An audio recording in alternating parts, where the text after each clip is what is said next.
Welcome to Feng Shui Living, the podcast designed for busy women who want to de-stress, live with intention, and create a home that truly supports their well-being.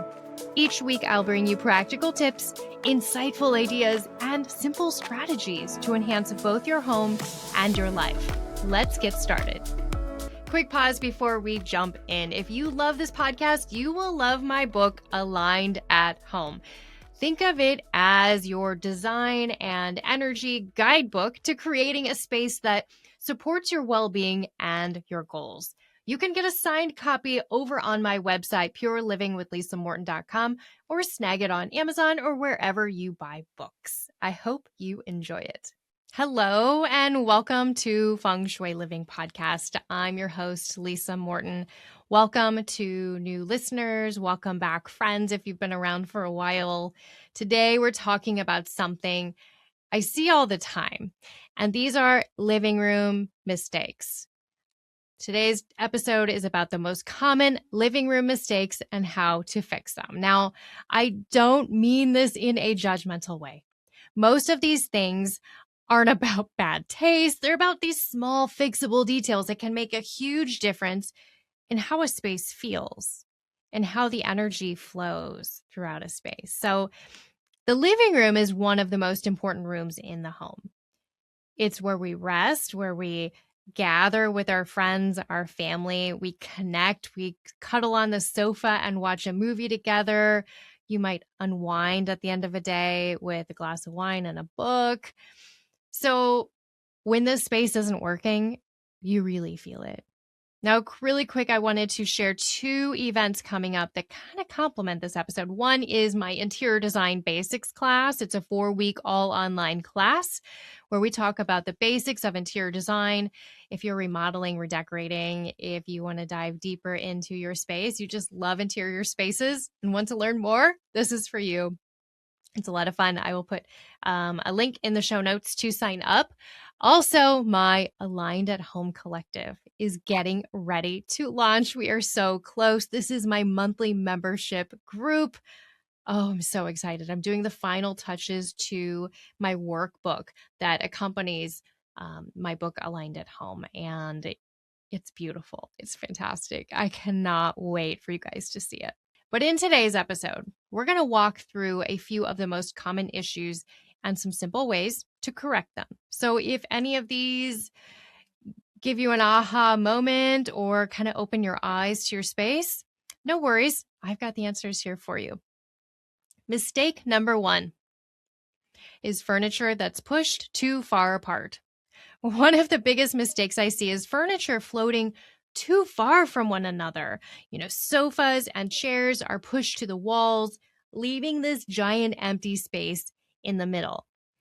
It can make the room feel disconnected and awkward, and it certainly doesn't invite in any connection or any great conversation.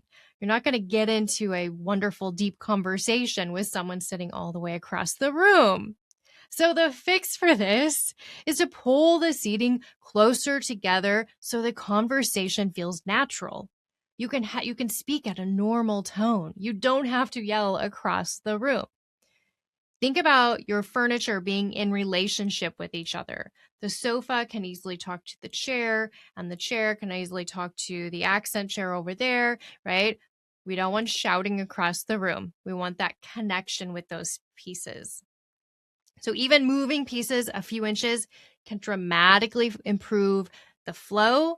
And most importantly right here, the connection, because that is what's so important. My mistake number 2 is I see this a lot. Rugs that are too small. This is just a classic one. A rug that's too small can make a room, the scale feels off. It feels disjointed. It just feels awkward. So here's the fix. If you have a room and you're like, oh, that's why this room feels weird. That's why, because the rug is too small. So the fix is to choose a rug that's large enough so at least the front feet of the furniture, of the sofa, at very least the front feet are all on the rug. Better yet, all the legs are on the rug, but at least the front feet of the sofa, of the accent chair. It, again, helps ground everything and helps connect everyone. So it feels like an inviting space to have conversation and connection. Remember when you're shopping for a rug to just plant a default. If you're in between a size, say you can't decide between a 5x7 or an 8x10, default to the larger size. Go with the 8x10. All right, mistake number 3 that I see is a coffee table that's either the wrong size or the wrong shape. Oftentimes the tables are too small, too low. They can be too large or awkward to walk around, or just visually too heavy depending on the other furniture in the space. So aim for a coffee table that's about 2/3 the length of your sofa. Okay. And also we want it to be easy to navigate around. I had a good friend that I actually did a consultation for, and in her hearth room, they had this cool table, but it was very angular. It was a rectangular shaped table. It was very beautiful, but we already were dealing with a lot of angles in this space. And so it didn't lend itself to feeling like you could walk around easy. It didn't add to the comfort of the space. So I convinced her to swap out this table, which she loved. Well, she swapped it out for a round table.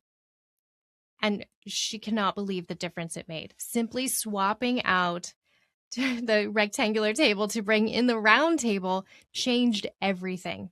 It invites flow, it invites more fluidity, and just conversation around the space as well. So give it a try. All right, mistake number 4 is lighting that's too harsh or too sparse. You never want to rely on just one overhead fixture. That's the fastest way to make a living room feel flat and uninviting. So remember to layer your lighting. Maybe you have an overhead light fixture, maybe a floor lamp. Some table lamps would be fantastic on an end table or a console table. And then remember the ambient lighting. Also, I'm a lover of candles and Himalayan salt lamps. They add a soft, very subtle glow, but they just warm up the space and add more layers. Remember to use your lighting to create warmth, depth, and also flexibility. It's especially great in the evenings when you want to turn down the overhead lights, turn down the bright lights, and turn on those soft, quieter, more softer lamps. Number 5 in my mistakes is too much visual clutter. Lots of decor, shelves packed full of stuff, 25 throw pillows, crowded surfaces can make a room feel busy and just overwhelming, even if it's beautiful. You might have the most beautiful silk throw pillows, but if we have too many, it just feels overwhelming. So this is your opportunity to edit. What can you release? Remember to let some surfaces breathe. Can you cut back on some of the decorative accessories? Or can you cut back on those throw pillows? Remember to group things in nice groupings when you're displaying accessories, and always default to odd numbers, 3s, 5s. And then also remember to leave space between objects. You don't have to have an entire shelf filled left to right. Leave some breathing room. So that's mistake number 5, too much visual clutter. And on to mistake number 6. And I just had a moment thinking, all these things are really easy. It's not a huge investment. It's not remodeling, redecorating, but you can make your space feel so different with just a few little tweaks. So I'm excited to get to number 6. I hope you are too. And that is, oh my goodness, art that is hung too high. Art that's placed too high can feel disconnected, out of proportion. It just feels awkward. You want to hang your art at roughly eye level, depending how tall you are. But the average person, we want the art to be about 57 to 60 inches off from the floor to the center of the piece, okay? You want your art to feel like it's part of the room, part of the collection, part of the experience, not floating above it, not something you have to look up at the art. Again, you want it to be part of that immediate experience, right? So check in that your art is not hung too high. Mistake number 7. We are almost there, folks. Number 7 is furniture that's the wrong scale. I feel like I've been talking about scale a lot lately, but I'm getting ready for my interior design basics class, and we talk a lot about scale because the scale of the furniture in connection with the room can really make or break the way the room feels. You know, a sofa that's too big can feel so overwhelming. Furniture that's too small can feel incredibly underwhelming, and it just feels awkward, like you're in a toy house, a dollhouse. So here's the fix. The fix is to match the scale of furniture to the size of the room and also to each other. You don't want a giant sofa and then wimpy chairs and vice versa. So a good mix of, maybe that one impactful anchor piece, maybe a few medium pieces and a few lighter accents. Get this variety that's going to complement the scale. Remember, glass top tables allow more visual space. So if you're in a small space and you have smaller pieces, maybe a glass top table, cocktail table, or a dining table would be great. Also keep in mind, if you're looking at a sofa or maybe an accent chair, to avoid the scale being so big, look for furniture that has exposed legs versus being skirted down to the floor. That visually has more weight. So make sure you can see the legs underneath the sofa or the chair, and vice versa. If you need more of an impactful piece, get the skirted piece. Get the chair that maybe is taller, like the wingback chair, right? It takes up more visual space. And mistake number 8 is forgetting comfort. Sometimes living rooms look beautiful, but they don't feel comfortable. I have actually been shopping for some new furniture for our Florida house that got just flooded by Hurricane Helene a year and a half ago, is finally rebuilt. And so I'm selecting some furniture to go in it. And I've been sitting on some sofas that are just really uncomfortable. So check in with comfort. You want it to be cute. You want it to look great, but it has to be comfortable. Find that happy medium. Sometimes the seating can be too upright or too stiff. Add in those blankets and throw pillows for comfort, for texture, the plush rug. And check that your tables are actually practical. I've seen a lot of small, wimpy tables that you could barely place a cup of tea on. And get something larger, substantial that you can put a lamp, maybe a TV remote, and your cup of tea, and maybe your breakfast plate as well. So remember, comfort is so important. You can ask yourself, would I want to sit here for an hour?